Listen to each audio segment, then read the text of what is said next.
清晨烟雨，黄昏尽是温柔。少年戎装驰骋，星辰如眸。眼神温暖坚定，满笑辐射。是一段风华，一直留下，蓦然回首。冬天，雪花飘落的季节，你怀中却似春天，花香布满了世界，良辰好景如夏天，树影遮住了眷恋，庆幸与你在秋天，情深绵绵洒落，叶片片，情渐渐。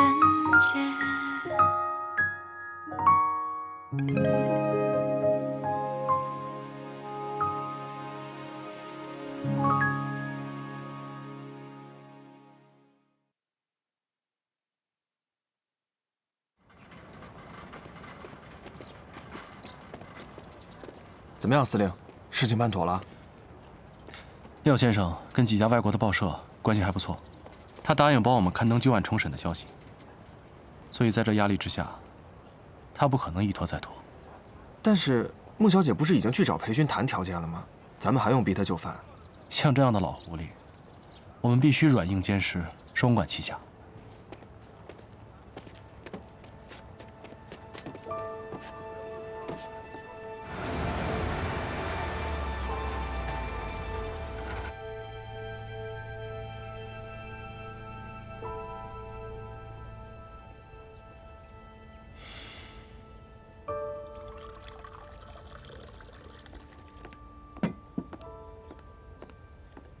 回来了，来坐。怎么样？他没有为难你吧？累死我了。哎，汤，谈妥了吗？谈妥了。那谈妥了，怎么一脸不高兴啊？见过贪的，也没见过裴勋这么贪的，1分钱不出，活全我干，给他8成还嫌少。果然最狠的还是这些拿枪杆子的，这是无本万利的买卖啊！夫人呐，那你说的这些拿枪杆子的，包不包括我呀？你呀，你不仅让我赚不到钱，还让我倒贴钱。哎呀，夫人辛苦了啊！谁让我说了我要养你一辈子呢？话都说出口了，也只能认栽啦。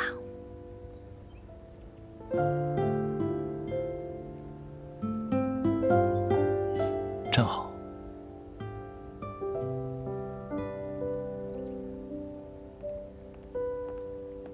二哥，原来你一直靠嫂子养啊！坐过去。那你不是成吃软饭呢？贾斯，你不说话，没人把你当哑巴啊！哦，你的公公真的够贪的。你的裴公子呢？哦，对了，那个裴勋有没有说什么时候开庭啊？没说，他只说一定会给我们穆家一个公道。公道，半真半假吧，但是商号分红可是源源不断的好处。我估计裴勋不会再与徐伯钧勾结，胜算会在我们这边。胜算是有，就是太贵。嫂子，你别嫌贵。你想啊，这我要是跟裴公子在一起了，那咱们都是自己人。俗话说得好，肥水不流外人田。死丫头，胳膊肘往外拐，你还真把裴家当婆家了？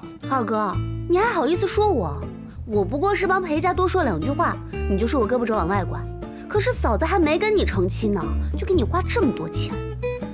那你的意思是，嫂子也胳膊肘往外拐了？皮痒了是吧？啊，是不是皮痒了？啊！走了，拜拜。你别走，别走！臭丫头！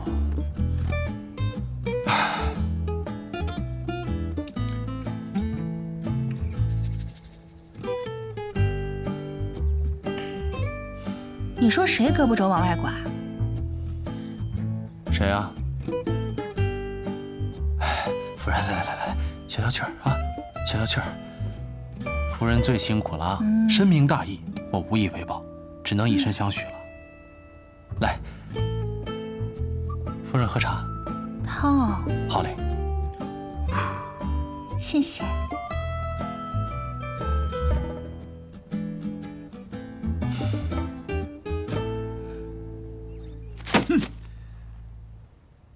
裴勋这个老东西，他是要彻底跟我翻脸呐！拿洋人的报纸恶心我，看来他是铁了心要跟谭玄林站在一起。就算他跟谭玄林站在一起，我们也不用担心。在开庭之前，我有把握干掉米大成。传令下去，让长江以北的军队往函谷关集结，并责令光耀马上押运军需辎重前往支援。督军。可是这革命军现在正在长江南岸跟我们对峙。哎，两害相权取其轻。如果裴勋这个老东西敢在没有证人的情况下定我的罪，那势必要置我徐家于死地。我徐伯钧可不会坐以待毙，想要取我的命，看看你有没有那本事。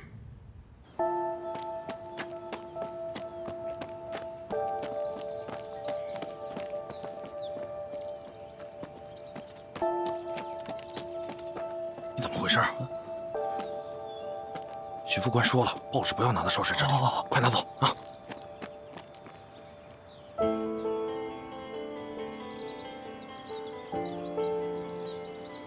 报告少帅，督军电报。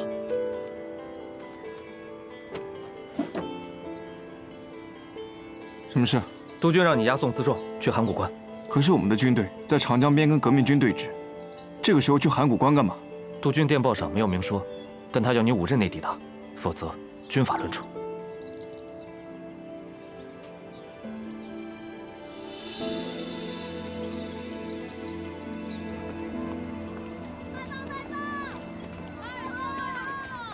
你最近来找我的次数也太勤了吧？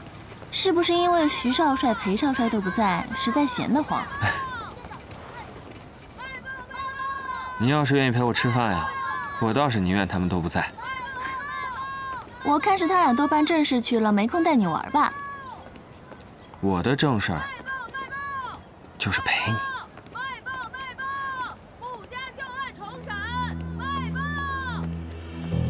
来，过来。我要2份。好，给您。谢谢。谢谢。号外！穆家旧案重审，外报耶！原来小叔叔打的是这个主意。这个谭玄林就是个小人，亏得光耀抓了他那么多把柄都放过了他，他竟然这样恩将仇报。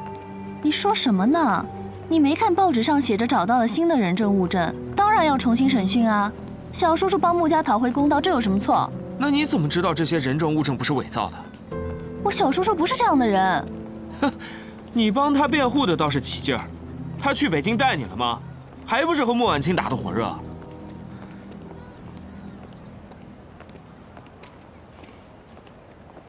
那你替徐光耀不平，你自己不还是被蒙在鼓里？他俩不是你的好兄弟吗？出了那么大的事，他们通知过你吗？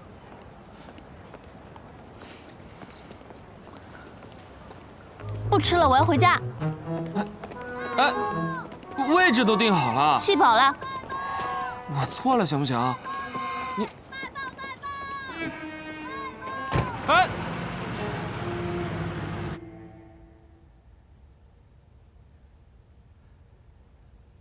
督军，谭司令，请。裴督军，这么晚了找我，是有什么要紧的事吗？谭司令，这事儿是你干的吧？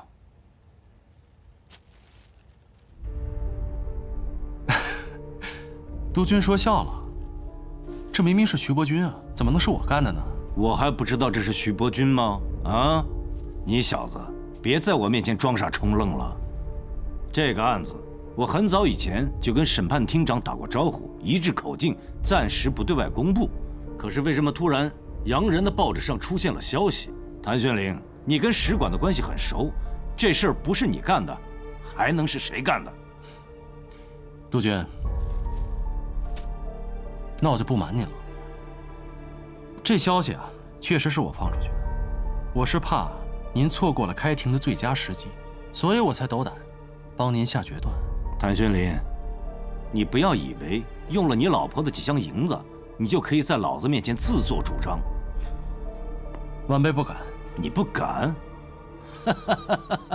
事情你都做了，你还想在老子面前演戏是不是？晚辈说过了，我真的是怕您错过了开庭的最佳时机，我是为您着想啊。狗屁！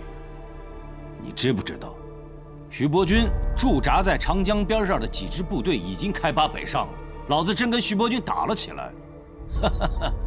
别说商号的那点银子，就连整个穆家填进来都填不饱。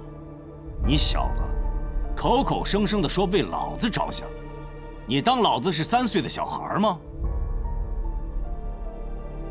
你可别忘了，你现在就在老子的地盘上，不光是你，还有你的老婆、妹妹，3条小命全攥在老子的手里。你胆敢再给我玩花招，小心我让你们全都有来无回。督军，我当然相信督军的能力，一定会让我们有来无回的。我斗胆问您一句，您想不想让徐伯钧也有来无回啊？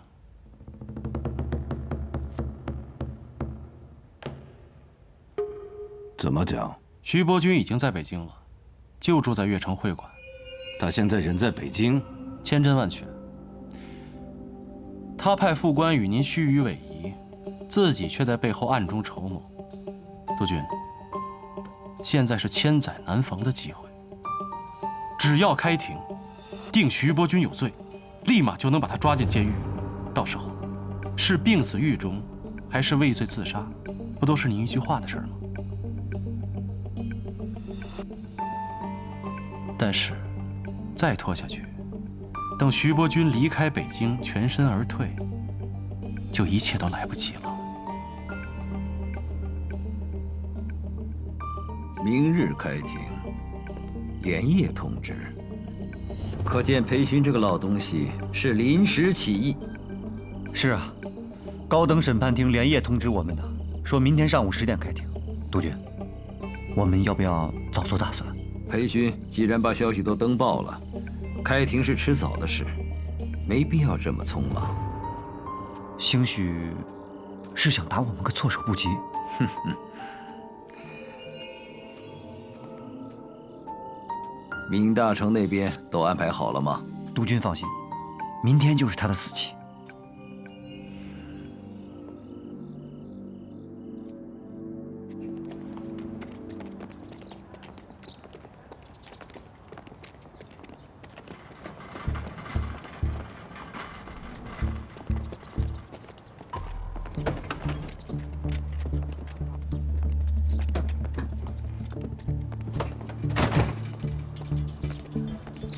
确认，人在车上。卖花嘞，卖花，来看看吧。你先让他看出来啊。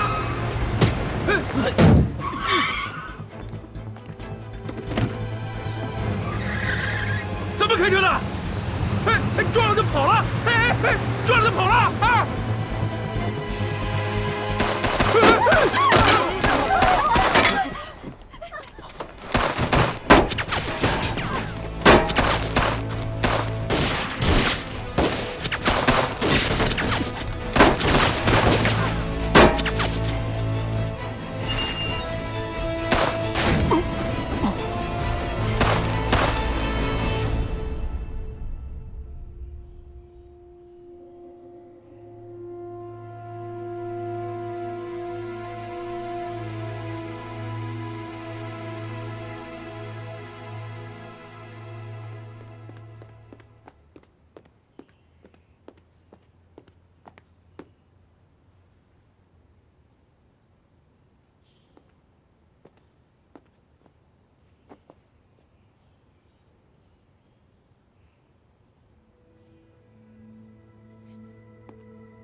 今天北京最高审判厅在这里公开审理原告穆晚清诉被告徐伯钧民国5年穆远航遇害一案，鄙人担任主审法官，现在宣布开庭。首先由书记官宣读法庭纪律。根据中华民国约法，为维护法庭秩序，请所有到庭人员遵守以下法律。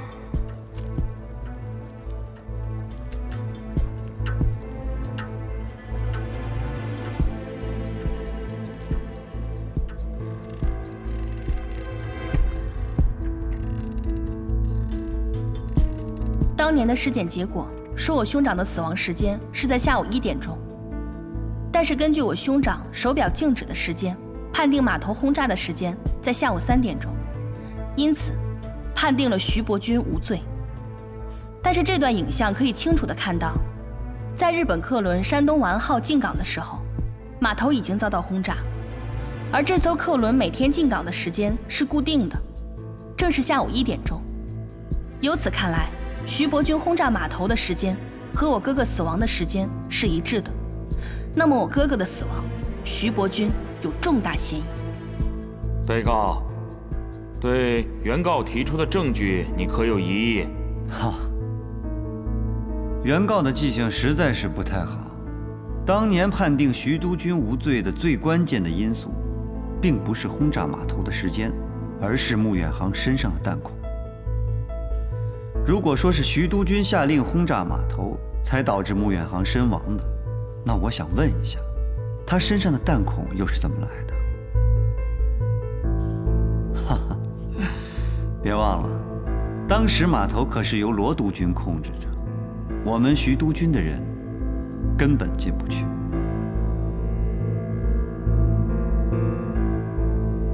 原告对被告提出的疑义，你可有新的证据提交？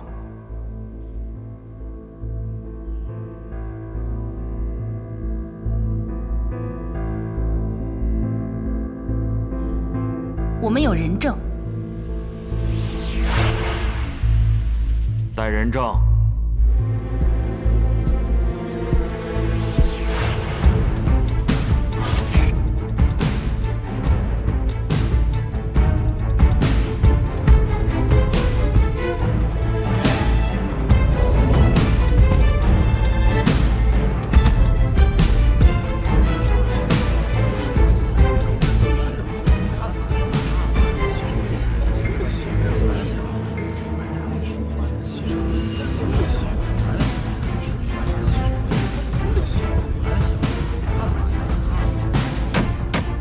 肃静，肃静！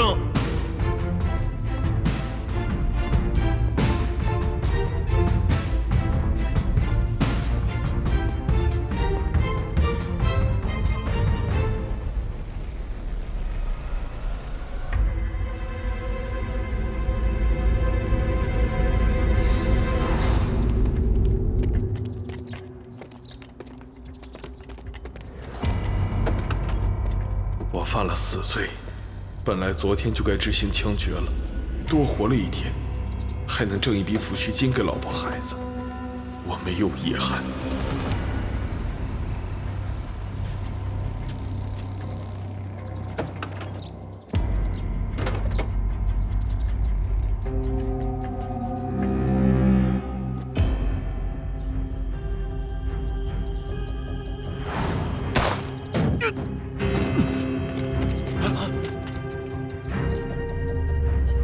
本证人闵大成在此当庭作证，证明10多年前的绑架杀害穆远航之案，真正的幕后凶手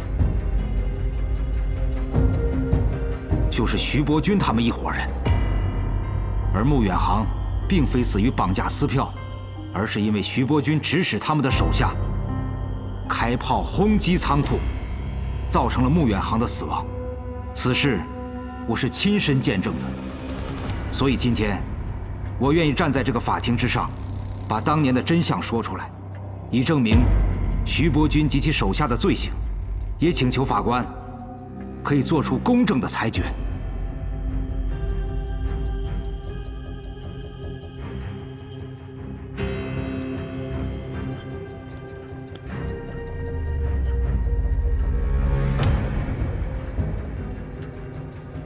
开庭2个小时了吧？是的，督军。没有人证，不应该审问这么长时间呐。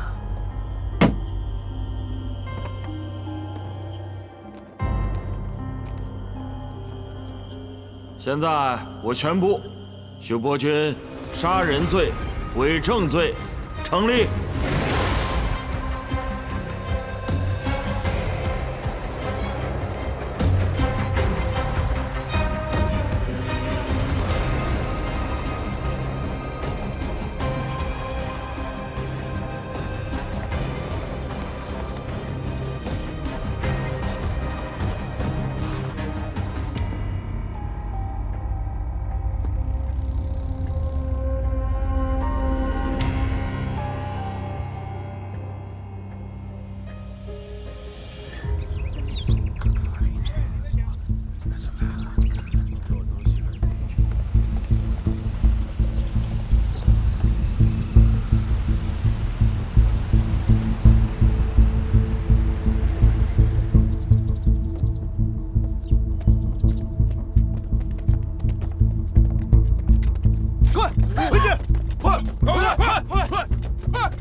挨个检查每个房间，把所有的客人集中到客厅里来，一个一个的查。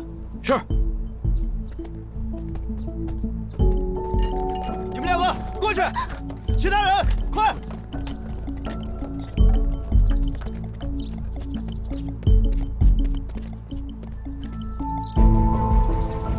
哎呀呀，几位长官，这是干什么呀？我们会馆一向是守法经营的呀。奉高等审判庭之命，越城督军徐伯钧滥杀平民、伪造证据，罪名成立，即刻予以逮捕。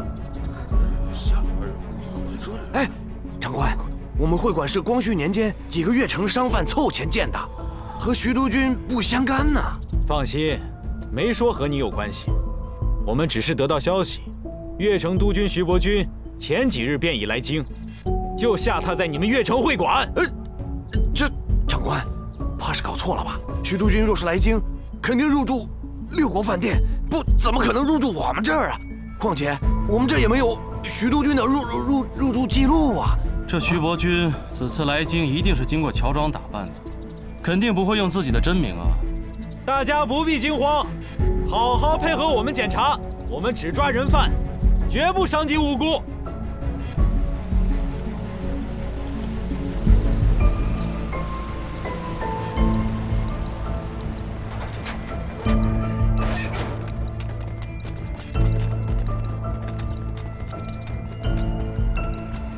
裴督军，渡边先生，裴督军，我接到了我们日本侨民的求助，说这里出了事，他们被限制了人身自由。我想知道是怎么一回事。渡边先生，这里发生的事情和日本侨民没关系，我们正在搜查一名人犯。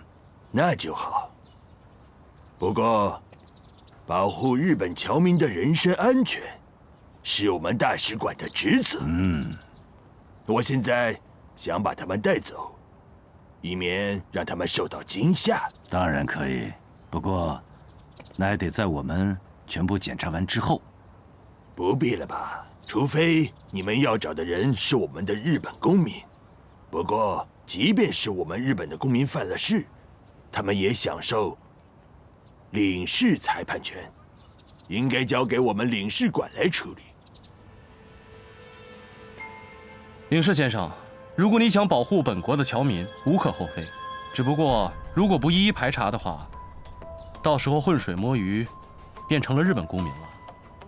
这个不用你们担心，领事馆会逐一检查他们的护照。你们没有权利搜查我们的日本国民。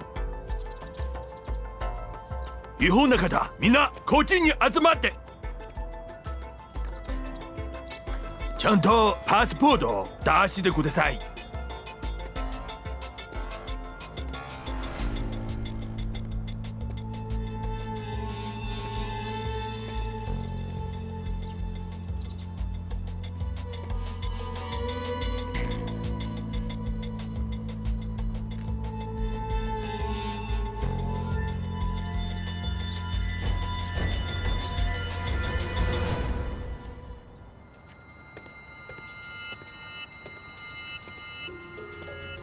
这位长官，我们日本侨民的事情，你们无权插手。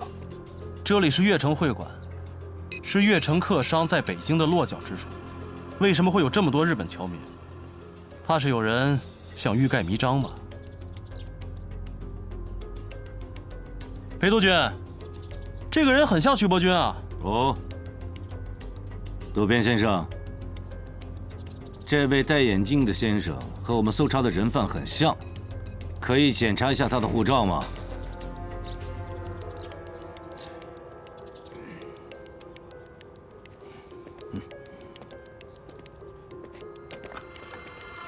裴督军，护照我检查过了，没有问题。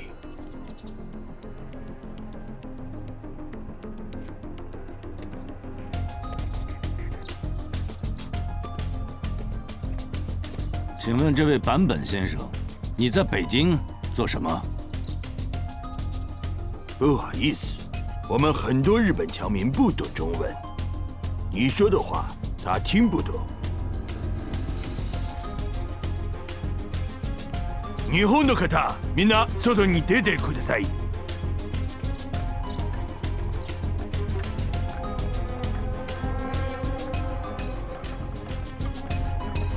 坂本和彦，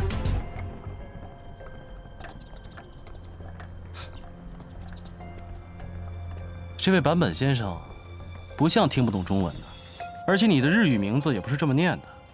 别装听不懂中文了，出来我们聊聊。我已经说过了，我们日本侨民的事情，你们无权插手。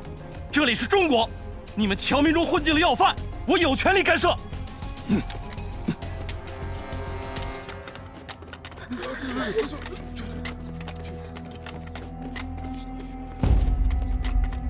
你试试看。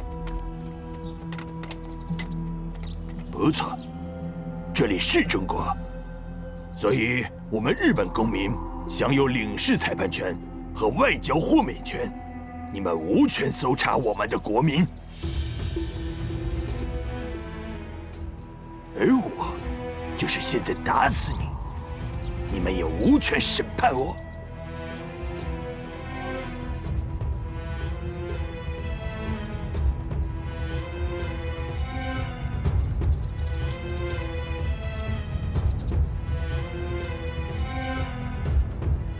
佐参谋，把枪放下。裴督军，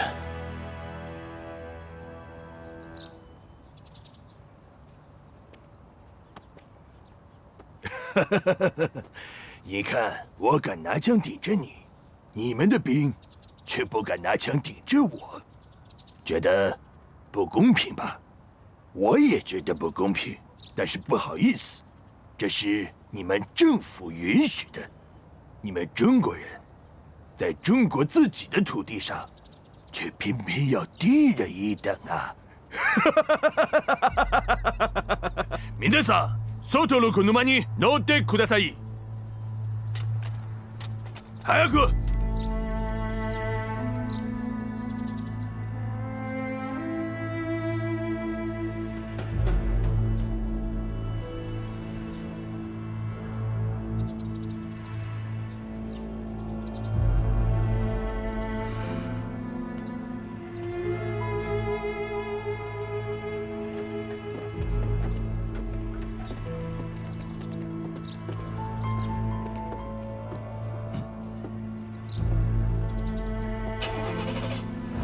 裴督军，我的事情办完了，你可以开始你的搜查了，石培。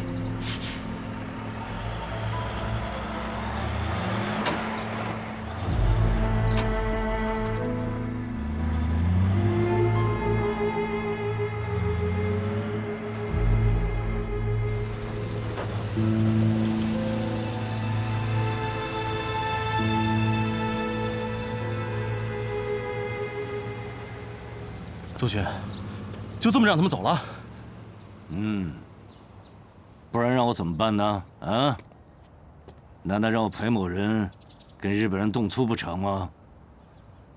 他们现在肯定要去天津的日租界，我们现在可以在路上设卡拦截呀。如果真让徐伯钧进了租界，可什么都晚了。谭司令，这是老子的地盘，轮不着你来指手画脚的啊！督军，晚辈没有僭越之意，但是你也知道，这徐伯钧已经开始调兵了。如果真让他这么走了，此事恐怕很难和平解决啊。放心吧，老子全都料到了。我已经将我的重兵由南侧调入了长江沿岸，对徐家军形成了合围之势。他敢动手，老子就干他！督军放心，打徐家军我们从来都不怕，更何况长江以北是咱们地盘，我们占尽了天时地利人和。是啊，徐伯钧的丑事一旦曝光，舆论滔滔就能淹死他。他若敢挑衅，我们就更加师出有名了。老子知道你们几个小子打仗上瘾啊！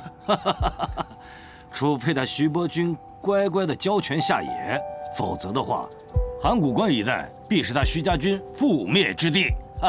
谨遵督军教诲。走，走。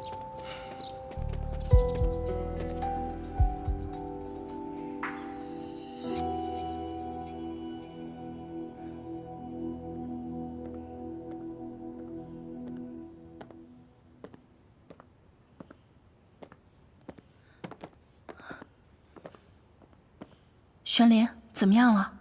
抓到徐伯钧了吗？对不起啊，让他跑了。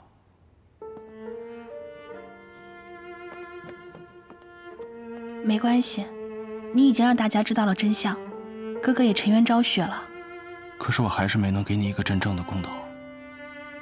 你已经做得很好了。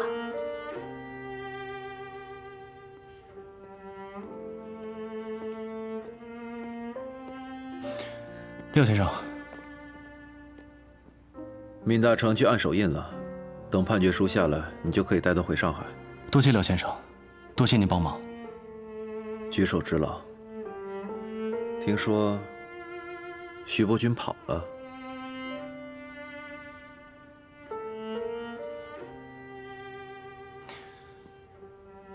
日本领事馆以保护侨民为由，把人从我们眼皮子底下带走了。那个日本领事抬出外交豁免权和领事裁判权对我们施压，我眼睁睁地看着徐伯钧上了日本领事馆的车，我却无能为力。这也不怪你，就连裴勋都不敢跟日本人硬顶，是换成谁都是无能为力。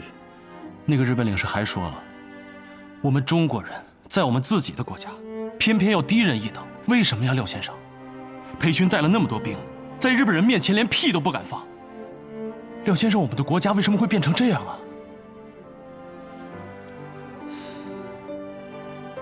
我们革命就是为了打倒列强，除军阀，让中国不再是现在这个样子。我现在真的不知道，我费尽心思做的这些事情，是对还是错？你让真相大白于天下，怎么会是错呢？是啊，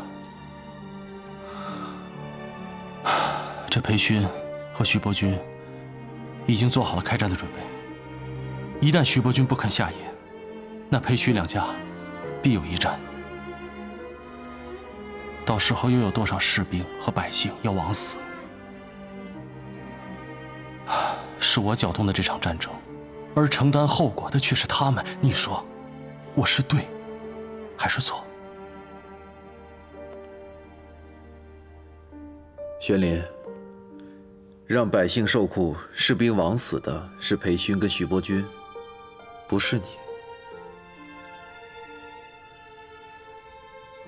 可是这个尔虞我诈、血雨腥风的年代，会把我们每一个人都裹在其中。倾巢之下焉有完卵？没有谁能够独善其身。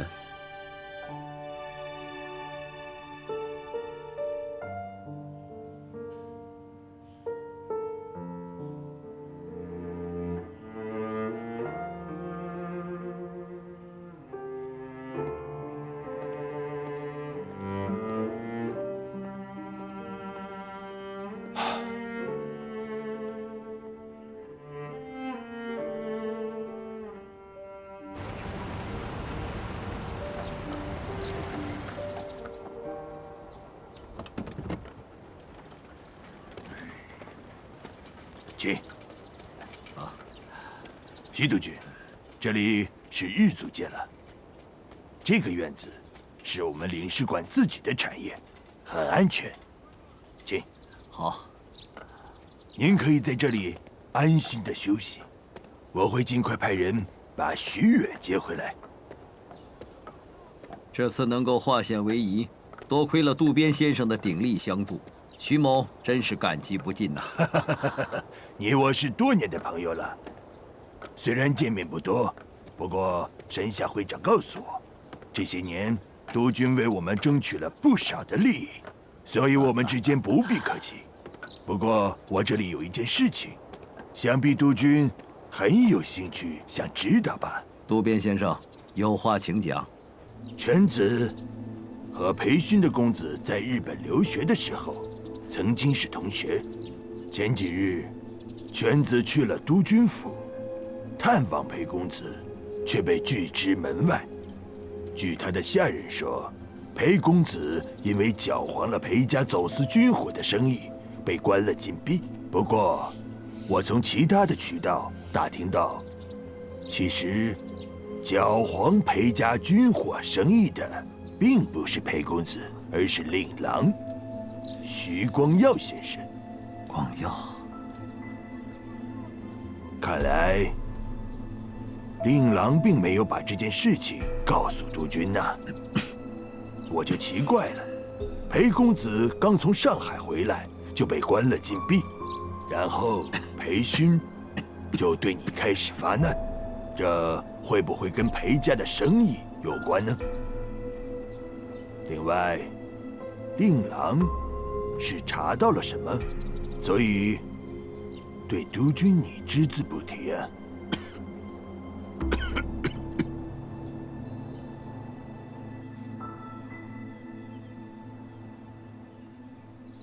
这次能扳倒徐伯钧，你立了大功。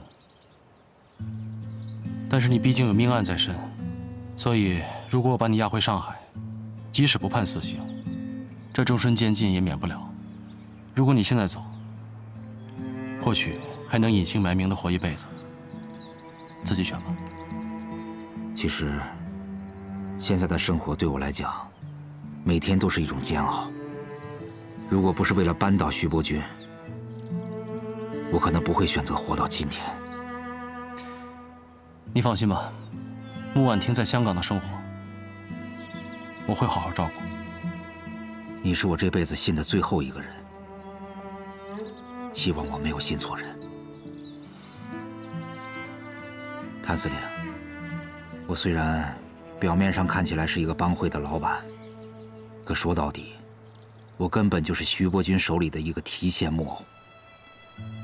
这么多年以来，没有一件事情是我自己能够说了算的。这种暗无天日的日子，我早就过厌了。其实，比起苟延残喘、隐姓埋名的活着，倒不如让自己可以决定自己的生死，而更是一种幸福。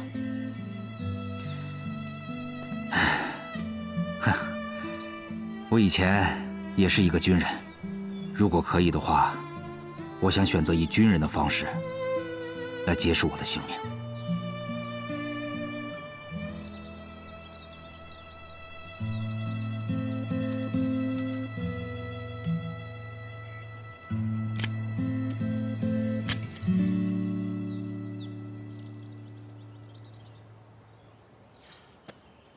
你不会信错人的。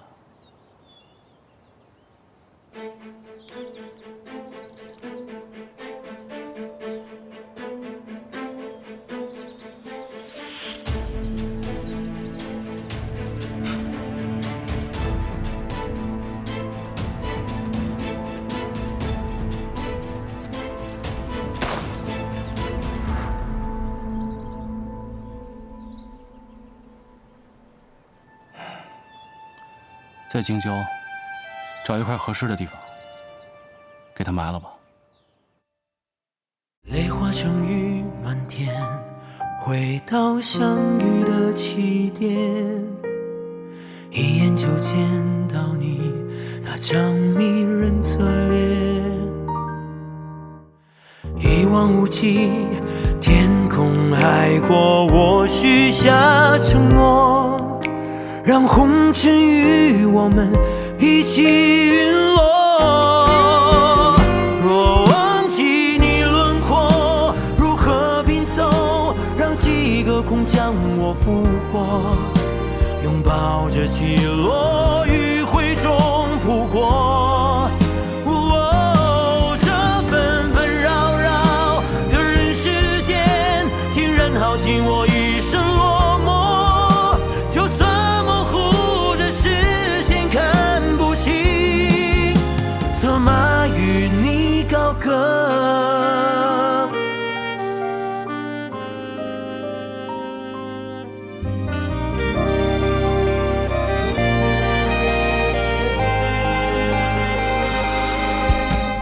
泪化成雨满天，回到相遇的起点，一眼就见到你那张迷人侧脸。一望无际，天空海阔，我许下承诺，让红